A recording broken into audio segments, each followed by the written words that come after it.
My name is Elena Moreau, and I'm 34 years old, a senior financial strategist at Laurent and Associés, a prestigious wealth management firm in Paris. I'll never forget the sting of my family's laughter echoing through the oak-paneled room of our family solicitor's office in Lyon. It was the day of my grandmother, Margot Dubois's will reading, and they thought her bequest to me, a single euro and a handwritten note proclaiming her love, was a cruel jest. My brother, Julien, 28, a charming but aimless art dealer, smirked as he inherited Grandmère Margot's charming Provençal villa, her vintage Citrondis, and what everyone assumed was the bulk of her modest fortune. My parents, Claire and Philippe, both in their late 50s and comfortably retired, Papa from his career as a university professor and Maman from her role as a museum curator, exchanged knowing glances, already plotting how Julien's windfall would anchor his chaotic life. They had no idea that 3 days later our solicitor, Monsieur Adrien Beaumont, would summon me to reveal a secret that would unravel everything: a Swiss bank account holding 3.8 million euros, accessible only to me. Grandmère Margot, who lived so simply in her lavender-scented cottage in Aix-en-Provence, had concealed an extraordinary fortune. That single euro wasn't a mockery, it was the key to a legacy that would redefine my life. If you're still listening, we want to sincerely thank you for spending your time with us. Truly means a lot. We'd love to know, where in the world are you watching from? Drop your country in the comments and let's see how far this message has reached. If you haven't subscribed to the channel yet, I highly recommend doing it now so you won't miss any of our upcoming stories. These aren't just ordinary stories, they're filled with meaningful life lessons that can inspire, teach, and stay with you long after the video ends. Hit that subscribe button and join our growing community. The will reading unfolded on a gray Tuesday afternoon, as rain tapped steadily against the tall windows of a stately office in Lyon's historic district. Inside, the room exuded quiet authority, polished walnut shelves lined with leather-bound volumes, the subtle scent of pipe tobacco and waxed-wood lingering in the air. I sat on the edge of a leather chair, spine straight beneath my tailored blazer, my fingers tracing the cool edge of my notebook in small, repetitive motions. Across from me, Julien reclined with practiced ease, his designer scarf falling just so across his chest, exuding theatrical boredom. Our parents, Maman and Papa, sat beside him with studied formality, backs rigid, eyes forward, masking what could only be a storm of expectations beneath. Monsieur Beaumont, the family solicitor, cleared his throat and began reading Grandmère's final wishes. His voice was smooth and detached, as if he'd rehearsed this scene many times before. And yet, when he reached my name, something in the air shifted. "To my granddaughter Elena," he read, "I leave 1 euro and a handwritten note." There was a pause, a silence so heavy it felt alive. Julien's laugh broke it like a hammer on porcelain. 1 euro, Elena? Seriously? What, did she expect you to frame it? I didn't respond. My cheeks burned, but I kept my face still. I could feel Maman's disapproving glance, Papa's forced cough. No one looked directly at me. My fingers tightened around the slim envelope now resting in my lap. Inside was a small piece of stationery, Grandmère's handwriting unmistakable, graceful, and deliberate. It read, "My dearest Elena, you have my love always. Trust in what is unseen." That was all. The humiliation prickled under my skin, but deeper than that was a stubborn ache, more disappointment in their reactions than in the bequest itself. They saw only what they wanted to see, that Grandmère had chosen Julien, her wayward, charming grandson who always needed rescuing. Meanwhile, I, the one who asked for nothing, was rewarded with nothing. As we exited the office into the cold drizzle, Julien slung an arm over my shoulder. "Come on, don't be sour. You're doing fine in Paris, right? Grandmère just figured I needed the cash more." I smiled, hollow and tight. But in my chest, a quiet defiance bloomed. They had no idea what Grandmère had truly left me. 3 days later, I sat in my glass-walled office overlooking the Seine, a quiet sanctuary of order amid the chaos of the financial world. My desk was a mountain of reports, spreadsheets, investment summaries, market forecasts. The soft click of my Mont Blanc pen paused mid-signature as my phone buzzed against the wood. I glanced down. Monsieur Beaumont. His voice, when I answered, was low and deliberate, as if someone might be listening. Mademoiselle Moreau, he said, we must meet. Urgently. There are additional matters concerning your grandmother's estate. These require your immediate attention and discretion. I stilled. For a moment, the hum of my office, the drone of Paris traffic far below, faded into silence. Additional matters? The will had been clear, painfully final. Side my window, the Seine glimmered in the late afternoon sun, golden light dancing on its surface like something half-remembered. I felt a chill ripple across my spine. Sophie Laurent, my best friend and the firm's top risk analyst, appeared in the doorway holding 2 coffees. You look like you've seen a ghost, she said, setting one cup beside me and raising an eyebrow. I handed her my phone with the call log still lit. She read it, then looked up sharply. 3 days after the will reading? That's not routine. Did your grandmother ever mention anything odd?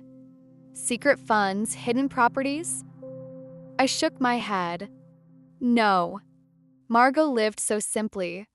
Her garden, her books. She barely even used a credit card.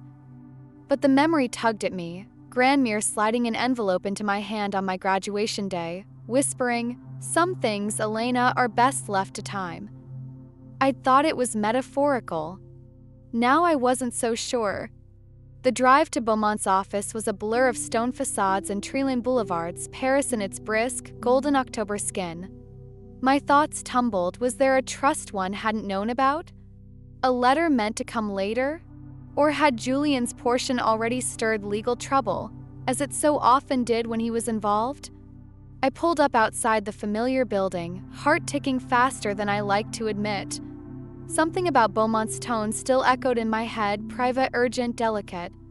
This wasn't just unfinished paperwork. Something was waiting. And whatever it was, Grandmere had planned it. Beaumont's office, nestled inside a dignified 19th century building just steps from Place Bellecour, was the very embodiment of restrained sophistication. Mahogany bookshelves lined the walls, their contents arranged with meticulous care. A crystal chandelier cast warm light across the room, its delicate prisms throwing soft reflections on the polished parquet floor. Through tall windows, Lyon's golden rooftop shimmered under the afternoon sun. It was a setting meant for matters of significance, and today it lived up to that promise. Adrien Beaumont rose from behind his desk as I entered. Silver-haired, impeccably dressed, and always composed, he offered me a gentle smile that didn't quite mask the seriousness in his eyes. "Elena," he said, extending a hand, "thank you for coming on such short notice. What I'm about to share was left in my care under your grandmother's strict instructions. It was to be disclosed only after the formal will reading." I didn't speak. My heart was already thudding, each beat louder than the last. He motioned for me to sit, then reached into a drawer and placed a pale lavender envelope on the desk in front of me. Bore my name in Grandmere's elegant, unmistakable script. Beside it sat a stack of documents marked with official-looking Swiss letterheads. "Please," Beaumont said gently, "read her letter first." My hands trembled slightly as I opened the envelope, releasing the faint scent of violet perfume Grandmere sent. I unfolded the thick stationery and began to read, her handwriting bringing her voice vividly to life in my mind. "My dearest Elena, if you're reading this, Adrien has honored my final wishes. I know the will reading must have felt like a blow. I heard your father's cough, imagined Julian's smirk. I never meant for you to feel hurt. The single euro wasn't a slight, it was a sign. A symbol. A quiet message between us, that you already held more than anyone realized. The villa, the car, and the modest accounts I left Julian are his foundation. He needed that. But you always needed something else. And so this is what I've kept for you in silence and in faith." In 1958, I was 22, working as a translator for the French Foreign Ministry in Geneva. There, quite by accident, I found myself among bankers, sharp, disciplined men who rarely noticed women unless they were pouring coffee. But one noticed me. He saw how I listened, how I calculated. He taught me to read markets like novels, to understand risk as instinct. With a small inheritance from my grandmother, barely enough to buy a car, I began investing. Cautiously, quietly. Over time, that seed grew. Now, 60 years later, that trust holds 3.8 million euros, invested conservatively and cared for with the diligence I hoped you would someday inherit. It is yours, Elena. Fully. Use it with the values we cultivated together: discipline, kindness, purpose. I wanted you to build a life without depending on wealth, so that when it came, you'd know how to carry it. The euro was my way of saying, "You're ready now." Tears slipped silently down my cheeks as I reached the end of her letter. At the bottom, in her familiar looping script, was a final note. Julian will thrive in that villa. It is his anchor. But you, my darling, were meant to soar. I sat back slowly, the letter still trembling in my hands. The silence in the room was respectful, weighted with meaning. I glanced at Beaumont, barely able to find my voice. 3.8 million euros, I said, as if saying it out loud might make it real. This is all real? He gave a small, solemn nod and slid the remaining documents across the desk. Every cent. Trust is held by Credit Helvetique in Geneva. It's fully compliant, fully documented.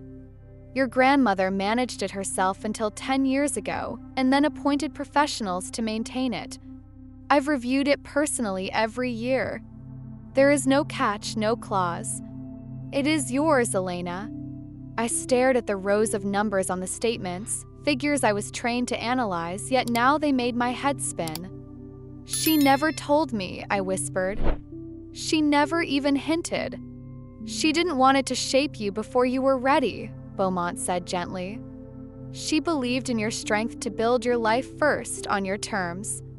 Only then would you truly understand the value of what she left you. And now, sitting in that quiet office above the Lion rooftops, I realized I had always misunderstood what it meant to be chosen. That evening, in my Montmartre apartment, Sophie and I sat curled on the velvet settee, red wine in hand, as the Paris skyline glittered just beyond the iron balcony railings. The soft hum of the city drifted through the open windows, distant laughter, the occasional honk, the comforting pulse of life. I told her everything, every detail, about the trust, the letter, the staggering sum that now quietly sat under my name. Sophie blinked, then let out a low whistle. Your grandmother was a bloody mastermind, she said, half laughing in disbelief. Living like a minimalist herbalist while managing a multi-million euro Swiss fortune? That's next-level espionage. I smiled faintly, still trying to absorb the truth myself. My memories of Grandmere were full of linen aprons, sun-dappled kitchens, and gentle admonishments about waste. Our summers in Aix were idyllic, lavender fields, market trips, and late afternoons baking tart tatin. She'd hand me a few euros each week and guide me through budgeting, saying with flowered hands, "Money is power, Elena. But only if you control it, not the other way around." I used to think she was just teaching me thrift. But now I saw she'd been training me for something far more significant. Till the question of my family hovered like a storm cloud. Julian had called earlier in the week, buoyant about renovations to the villa, seeking my advice on property taxes and interior styles. The euro thing was kind of brutal, he'd admitted. But let's be honest, you're killing it in Paris. Grandmere probably knew you didn't need her help. I said nothing. Let him believe it. Our weekly family call was no better. Maman and Papa glowed with pride over Julian's fresh start, Maman cooing. Margot knew he just needed a little push. Then, more pointedly, "You've always been so independent, Elena." She trusted that. Their words stung more than I expected. Not because they were cruel, but because they were blind. They didn't truly see Grandmere. Or me. Part of me wanted to tell them. To watch their faces as they learned the truth. But Grandmere's letter echoed in my mind, quiet, firm, "This is yours alone." For now, silence was its own kind of power, and I would wield it carefully. A week later, I boarded a flight to Geneva, heart tight with a strange mix of awe and apprehension. The anticipation had settled into my bones. I'd reviewed the documents, reread Grandmere's letter at least 20 times, and still, something about facing it in person made the inheritance feel more real and more daunting. Credit Helvetique had arranged accommodations at the Hôtel de la Paix, a majestic structure overlooking the tranquil stretch of Lake Geneva. From my suite's tall windows, I could see swans gliding across the mirrored surface, the Alps rising like quiet sentinels in the distance. The city pulsed with quiet order, each tram on time, each cafe murmuring with soft conversation. Geneva was a place of discreet power, ancient dignity wrapped in modern grace. It reminded me of Grandmere in her linen dresses and knowing smiles, unassuming at first glance, yet deeply commanding beneath. At the bank, I was greeted by Madame Clara Vogel, a woman who seemed carved from the city itself, sleek, composed, impeccably dressed in a navy suit that whispered wealth rather than shouted it. Her handshake was firm but warm. "Welcome to Credit Helvetique, Mademoiselle Moreau," she said, her accent crisp and melodic. "We've been expecting you." She led me through marble corridors to a private conference room, where a tall man with soft gray hair and kind eyes stood waiting. "I'm Lucas Fisher," he said, extending his hand. "Your grandmother's portfolio manager. We worked together for nearly 4 decades. His smile deepened as he added, "She spoke of you often. Said you had her fire for finance, but with your own precision." I felt a flush rise in my cheeks. What followed was a meticulous unveiling, files, charts, spreadsheets stretching across decades. Lucas and Clara walked me through each phase of Grandmere's strategy. What had begun as modest transfers from her translator's salary, combined with a small inheritance, had blossomed into an empire of quiet wealth. "She favored longevity over flair," Lucas explained, tapping on a graph that showed a steady upward curve even during market crashes. "Healthcare, infrastructure, renewable energy. No gambling, no speculation. Just smart, measured decisions and a lot of patience." Her holdings spanned continents, low-risk global real estate funds in Singapore and Zurich, dividend stocks in Scandinavian energy firms, and even a socially responsible bond portfolio in sub-Saharan Africa. Every detail screamed intention. Nothing accidental. Nothing wasted. Security protocols followed, and they were more intricate than I could have imagined. Fingerprint scans. Retinal verification. A security passcode known only to Grandmere, based incredibly on the serial number of the single euro coin she'd left me. I had brought it in its tiny velvet pouch as instructed. With each signature, the reality deepened. This legacy, cloaked for so long in silence, was now undeniably mine. After we finalized the documents, Clara reached into a small safe and handed me a second letter. My breath caught. It was dated just weeks before Grandmere's death.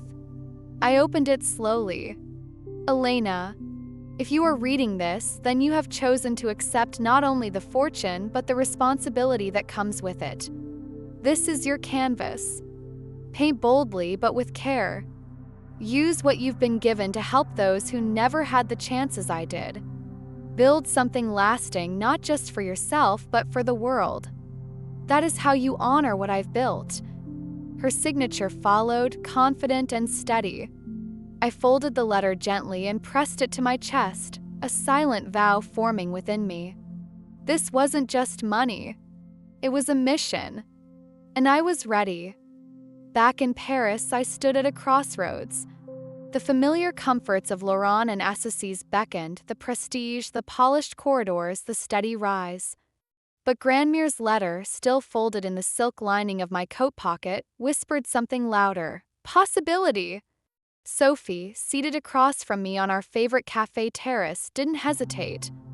"You have a chance to build something that matters, Elena. Women like us didn't always have access. Imagine what you could do for those who still don't." I let her words settle. They aligned so clearly with Grandmere Margot's quiet legacy. She hadn't left her fortune for me to live more extravagantly. She'd entrusted it to me because she knew I'd use it with purpose. And truthfully, I was tired of strategizing tax shelters for aristocrats and calculating risk portfolios for men who called their wives investments. So I resigned. Madame Isabelle Durand, my mentor and boss, listened quietly as I explained. Then she smiled, not with regret, but recognition. "You've always had the mind for finance, Elena," she said, "but now I see you have the heart for change. That's rarer. Trust it." By the end of the week, I had transferred €1 million to my French account for liquidity, leaving the remainder of the inheritance under Lucas's watch in Switzerland. I rented a modest but sunlit office in Le Marais, a neighborhood where creativity and resilience lived side by side. Called it Moreau Financial Solutions, a name not just for me but for Grandmere. Sophie came on board almost immediately. We were opposites in many ways, she methodical and data-driven, I intuitive and client-focused, but we had the same fire. Together, we sketched out our mission: financial literacy and planning for women who had been overlooked for too long, artists launching their first galleries, refugee women navigating the maze of small business loans, single mothers saving for their children's futures. We wouldn't just advise them, we would equip them. Clients trickled in, some from Sophie's network, others from quiet referrals. Word spread. We offered free workshops on budgeting, credit repair, and long-term investing. We partnered with local nonprofits and shelters. Our office became a space not just of strategy, but of encouragement and dignity. Every spreadsheet we built had a name, a dream behind it. Every consultation felt like breaking ground on something long buried. One rainy Tuesday, as I watched a woman hug Sophie after finalizing her microloan plan, I realized this was it. This was the real inheritance. Not the money, but the power to make someone else feel seen, equipped, and in control of her future. In a way, Grandmere hadn't just given me freedom. She'd handed me the blueprint for legacy. 6 months later, Julian called, his voice electric with excitement. "Elena, you won't believe what I found in the villa's attic. A trunk full of Grandmere's old letters and photos from her Geneva days. She was so glamorous. And there are documents about banking courses she took. Did you know she was into finance?" My heart skipped. Of course she was. But I hadn't expected Julian to stumble onto it. My throat tightened as I gripped the phone. "Really? That sounds amazing," I said as calmly as I could. But my pulse was racing. That trunk could be the key to everything, and the doorway to secrets better left buried. That weekend, I drove down to Ike's. The Provence hills were alive with spring, wild poppies bursting open along the roadside, bees swarming lavender bushes, and sunlight turning the olive trees silver. A beautiful illusion of peace. But my thoughts were far from still. Grandmere's villa, Julian had spread the contents of the trunk across the kitchen table, where the smell of thyme still lingered in the old wood. The photos took my breath away, Grandmere in fitted suits and silk scarves, her hair swept up in elegant coils, standing in front of Geneva's jet d'eau or chatting with stern-faced men in suits. In one, she was in the lobby of what I instantly recognized as a private Swiss bank. My stomach knotted. Julian laughed, holding it up.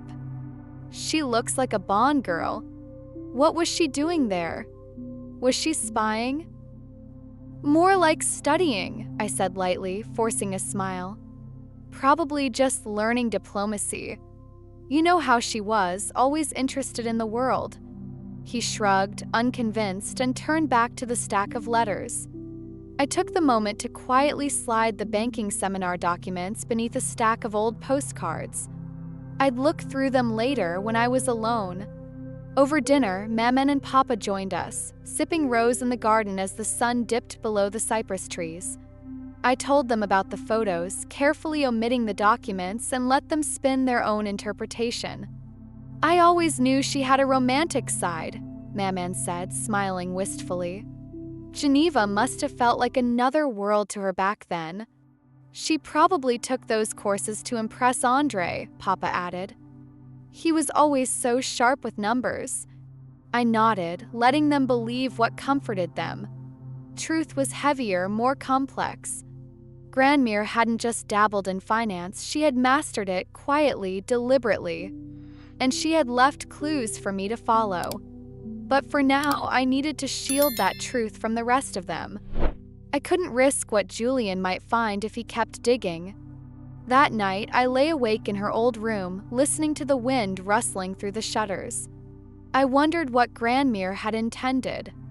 Did she mean for Julian to find the trunk or me? And more importantly, was I ready to know everything? 2 years later, Moreau Financial Solutions no longer resembled the modest office I once worked late nights in. It had grown into something greater, an ecosystem of empowerment, resilience, and quiet revolution. Our collaboration with La Maison de Femmes had taken root in ways I hadn't dared to imagine. Each workshop filled quickly, from budgeting basics to investment planning for single mothers rebuilding after divorce. I saw faces light up with understanding, pride replacing hesitation. Camille Dubois, once an intern with a nervous smile, had blossomed into a confident financial mentor. She ran her own mentorship circle now, speaking at schools and women's shelters with a clarity and warmth that reminded me of Grandmere. Camille was the future, exactly as Margot would have wanted, young, sharp, but grounded in compassion. The women we served weren't just numbers and reports. They were stories. Claire, who sold her first line of eco-conscious children's clothing at a local market. Amira, who broke free from a controlling marriage and saved enough to open her own hair salon. Each of them, in some way, carried a piece of Grandmere's legacy forward. Meanwhile, Julian's villa, once a relic of status, had evolved into something unexpected and beautiful. He converted it into a sustainability retreat, complete with vegetable gardens, composting stations, and quiet corners for meditation. Where others saw bricks and land, Julian saw healing. People came to his workshops to learn to slow down, to live intentionally. He found peace in soil, in mornings spent pruning olive trees. To this day, he never learned the full extent of Grandmere's decision. I kept it that way not out of secrecy, but out of respect. He was content, as were our parents. They believed things had unfolded fairly. In truth, they had. I often worked late, the office bathed in golden Parisian light. I'd stand by the tall windows, watching the city shimmer and feel her presence. That €1, the inheritance I had once crumpled in my fist, now sat framed above my desk. Not as a trophy, but as a promise. It wasn't the money that changed my life. It was the weight of belief behind it. Grandmere hadn't handed me success. She handed me a blank page and trusted me to write something worthy. And I tried. Every woman we served, every dream we helped bring to life, every small financial victory, that was my tribute. My brushstroke. In the silence of those late nights, I imagined her smiling. Not because I had grown a business, but because I had kept faith with her values. And maybe, just maybe, that was the true inheritance all along. Here are 5 life lessons I've learned from this journey, lessons I hope will resonate with you too. When true legacy isn't money, it's values. My Grandmere Margot could have left me gold or property, but instead she left me a choice. That symbolic €1 wasn't rejection, it was an invitation. To build. To trust myself. To grow. True success is not inherited, it's created. No matter where you come from or what people expect of you, you get to choose what you make of your life. I wasn't the chosen one in my family, and yet I became the one who carried on her vision. 3. Helping others is the most powerful way to honor your own story. Working with women through Moreau Financial Solutions showed me that healing comes from lifting others. When we pass on what we've learned, we multiply the value of every hardship we've faced. For sometimes the people who doubt you are the ones who push you the furthest. pain of being overlooked or underestimated can become fuel. I channeled it, not into revenge, but into creating something no one could take away. 5. Choose impact over recognition. My name may never be written in history books, but I see it in the eyes of every woman we help. That is enough. If this story touched something in you, if it made you reflect or gave you hope, please like, share, or subscribe to this channel. Your support helps keep these stories alive for those who need them most.